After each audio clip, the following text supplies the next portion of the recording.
ધોરણ 11 વિષય અર્થશાસ્ત્ર પાઠ નંબર 5 આવક અને ખર્ચના ખ્યાલો. ગયા વિડિયોની અંદર આપણે કુલ અસ્થિર ખર્ચનો અભ્યાસ કર્યો, આકૃતિ સહિત સમજૂતી મેળવી.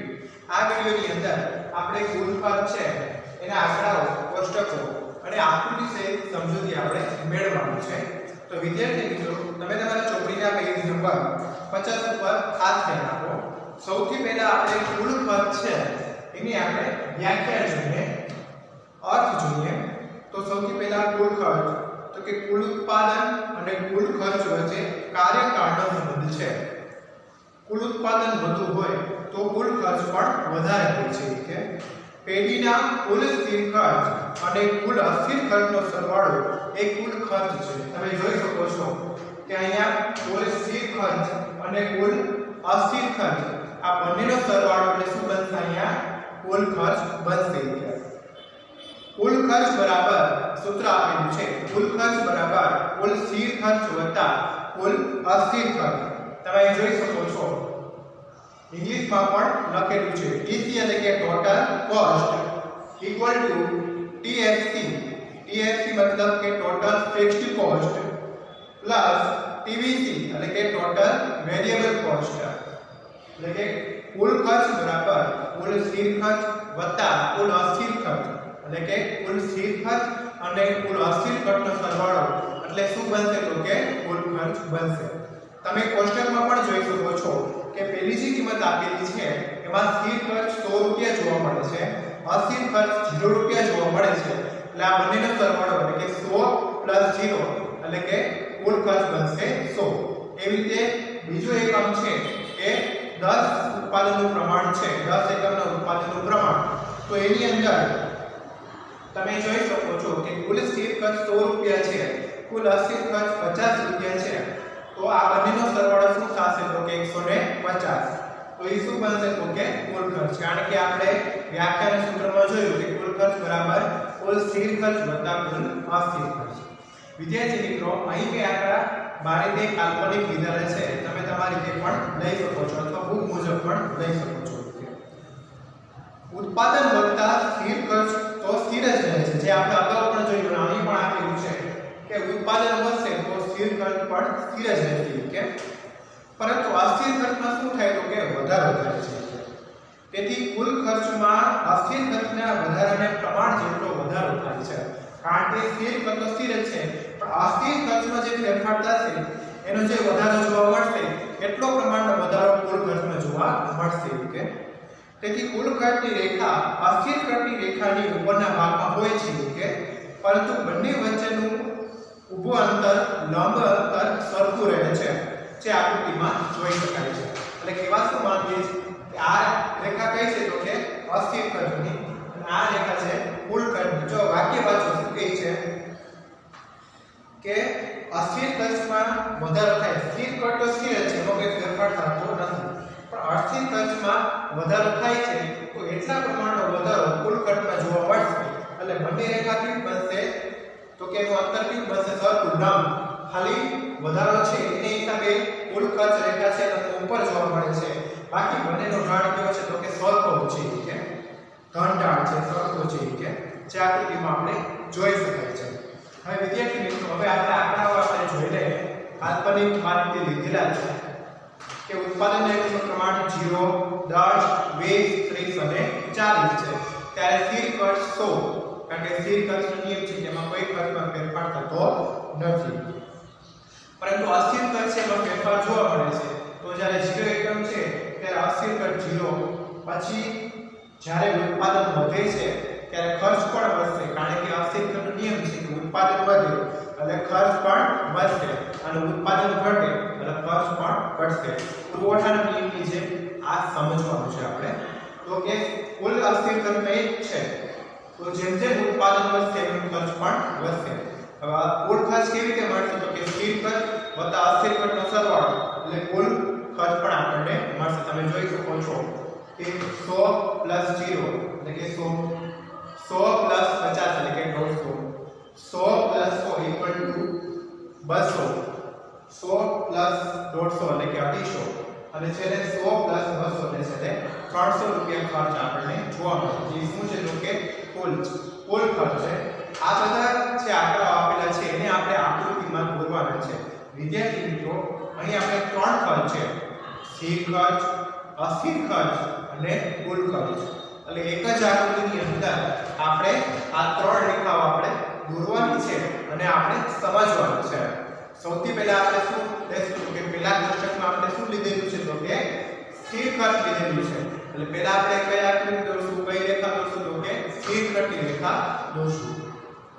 તમે જોઈ શકો છો કે સ્થિર ખર્ચની અંદર જ્યારે ઉત્પાદન એકમ 10 હોય, 0 હોય, 10 હોય, 20 હોય, 30 હોય કે 40 હોય, સ્થિર ખર્ચ શું છે? તો કે 100 રૂપિયા સ્થિર છે. એટલે જે બિંદુ આવેલા છે એ બિંદુને આપણે, આ બિંદુ છે, બિંદુ તમને દેખાય છે 1 2 3 4 અને 5. આ બિંદુ આપણે લીધેલા છે કારણ કે 10 એકમ હોય, 20 એકમ હોય, 30 એકમ હોય કે 40 એકમ હોય. આ બધાના બિંદુ છે એ જે રાખશો, કારણ કે 100 એકમ 100 છે ખર્ચ છે, ત્યાં બિંદુ આપણે કરતું જવાનું છે. જેટલા જેટલા એકમ આવે, 10 છે તો 10 બિંદુ, 20 છે તો કે 20 છે, 30 છે તો કે 30 છે. આ બધા બિંદુઓને આપણે જોડીશું ત્યારે કઈ રેખા બનશે? તો કે કુલ સ્થિર ખર્ચની રેખા. ઇંગ્લિશમાં એને કહેવાય TFC એટલે ટોટલ ફિક્સ્ડ કોસ્ટ. એ જ રીતે આપણે અસ્થિર ખર્ચનું જોવાનું છે. અસ્થિર ખર્ચમાં તમારે જોઈ લેવાનું કોષ્ટકમાં કે અસ્થિર ખર્ચમાં પહેલા શું છે? 0 ખર્ચ છે, 10 એકમે 50, 20 એકમે 100, 30 એકમે 150 અને છેલ્લે 40 એકમે 200. એ રીતે આપણે આંકડા મૂકવાના છે. 0 એકમે 0, ત્યારબાદ 10 એકમે વધીને શું થશે? તો કે તમે જોઈ શકો છો 50 છે, 10 એકમે 50, 20 એકમે 100, 30 એકમે 150 અને 40 એકમે 200. આ રેખા આજે આપણે બિંદુ કરતા જાય સાથે સાથે એ બિંદુને આપણે જોડવાના અને એ બિંદુને નામ આપશું કુલ અસ્થિર ખર્ચની રેખા. અને એ રેખા બનશે નામ આપશું TVC એટલે ટોટલ વેરિયેબલ કોસ્ટ, એટલે કે કુલ અસ્થિર ખર્ચની રેખા. જે રીતે આપણે સ્થિર ખર્ચ અને અસ્થિર ખર્ચ જોયો, એ જ રીતે હવે ત્રીજી જોવાની છે કુલ ખર્ચની રેખા. કારણ કે પહેલામાં શું આપેલું છે? સરવાળો કરીએ તો 100, 150, 200, 250 અને 300. તો સૌથી પહેલું એકમ છે 100 એકમનું છે. તમે જોઈ શકો છો કે 0 જ્યારે ઉત્પાદન છે ત્યારે કુલ ખર્ચ 100 થાય છે. 0 થી વધીને 10 ઉત્પાદન એકમ થાય ત્યારે પ્રમાણ શું થશે? ખર્ચનું પ્રમાણ વધીને 150 થાય છે. કે 20 થી વધીને 10 થી વધીને જ્યારે 20 ઉત્પાદન એકમનું પ્રમાણ થાય ત્યારે ઉત્પાદન 150 થી વધીને શું થશે? તો કે 200. 20 થી વધીને 30 ઉત્પાદન એકમનું પ્રમાણ થાય ત્યારે પણ એકમ છે એ વધીને 200 થી વધીને શું થશે? 250. છેલ્લે જ્યારે 40 એકમનું ઉત્પાદન પ્રમાણ થાય ત્યારે 250 થી વધીને શું થશે? ઉત્પાદન એકમનું પ્રમાણ 300. જે બિંદુ આપણે કરતા છે ને એ બિંદુને આપણે જોડીશું એટલે શું નામ આવશે? કુલ ખર્ચની રેખા, જેને કહીશું ટોટલ કોસ્ટ, એટલે કે TC એટલે કે ટોટલ કોસ્ટ. તો વિદ્યાર્થી મિત્રો, ખાલી સમજણ માટે, તફાવત માટે અહીં મેં C બિંદુ નામ આપેલું છે, અહીં મેં B બિંદુ નામ આપેલું છે, અહીં A બિંદુ નામ આપેલું છે અને આ બંનેનો જે વધારો છે એને F બિંદુ અને G બિંદુ અને E બિંદુ નામ આપેલું છે. વધારો છે એ સૂચવવા માટે આ બિંદુ નામ આપણે આપેલું છે. અહીં આપણે ધારણા પ્રમાણે સ્થિર ખર્ચ છે એટલે P નામ આપેલું છે. અહીં પહેલું ઉત્પાદન એકમ છે એટલે Q1 અને વધારો થાય છે ત્યાં Q2 નામ આપેલું છે. ખાલી સમજૂતી માટે નામ આપેલું છે. અને જે રીતે આપણે અગાઉના પોઈન્ટમાં ચર્ચા કરી લેક્ચરમાં કે અહીં x ધરી છે સ્વતંત્ર ચલ છે, એ ધરી ઉપર ઉત્પાદનનું પ્રમાણ એકમમાં અથવા સમયગાળો વર્ષ એ જ લખવાના થશે. અહીં ખર્ચ રૂપિયામાં, કિંમત મૂલ્ય છે એ y ધરી ઉપર, y છે પરતંત્ર ચલ છે, હંમેશા એની ઉપર જ દર્શાવવામાં આવશે.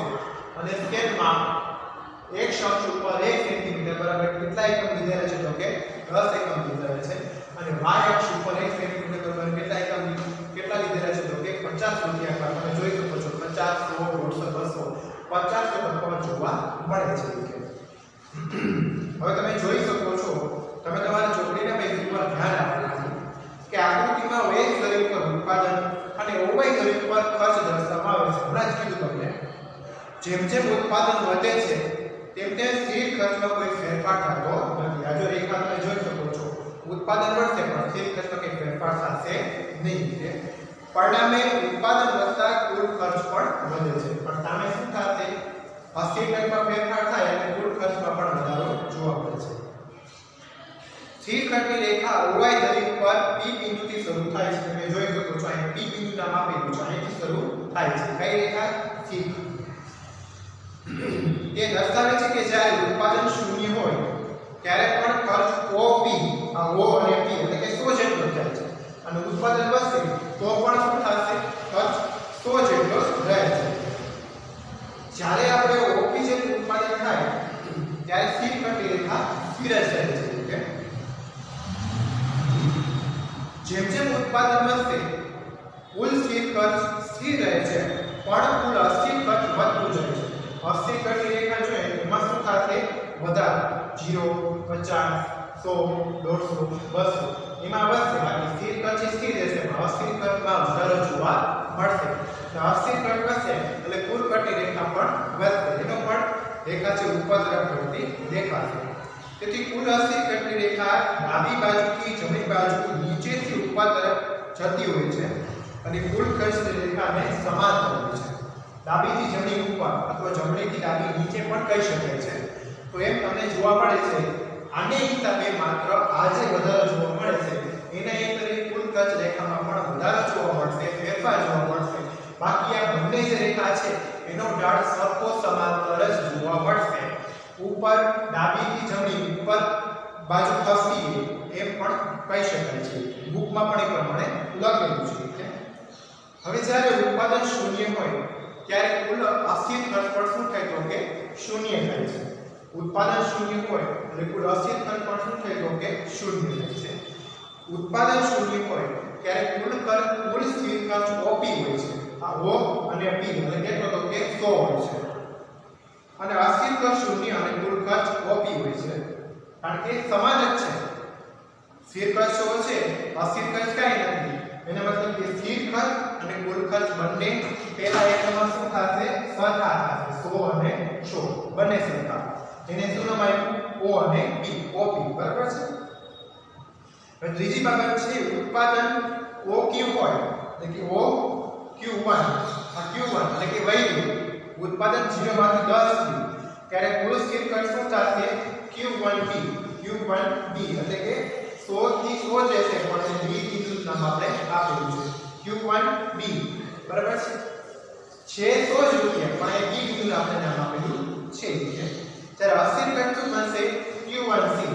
અસ્થિર ખર્ચ શું બનશે? Q1C એટલે કે શું થશે? તો કે એમાં થોડો ફેરફાર જોવા મળશે. તમે જોઈ શકો છો અહીંયા આપણે લીધેલા છે આંકડા 50 છે, એમાં ફેરફાર આપણને જોવા મળે છે. એને શું નામ આપ્યું? આપણે C બિંદુ નામ આપ્યું છે. અને કુલ ખર્ચ Q1A, કુલ ખર્ચ શું જોવા મળશે? આ બેનો સરવાળો.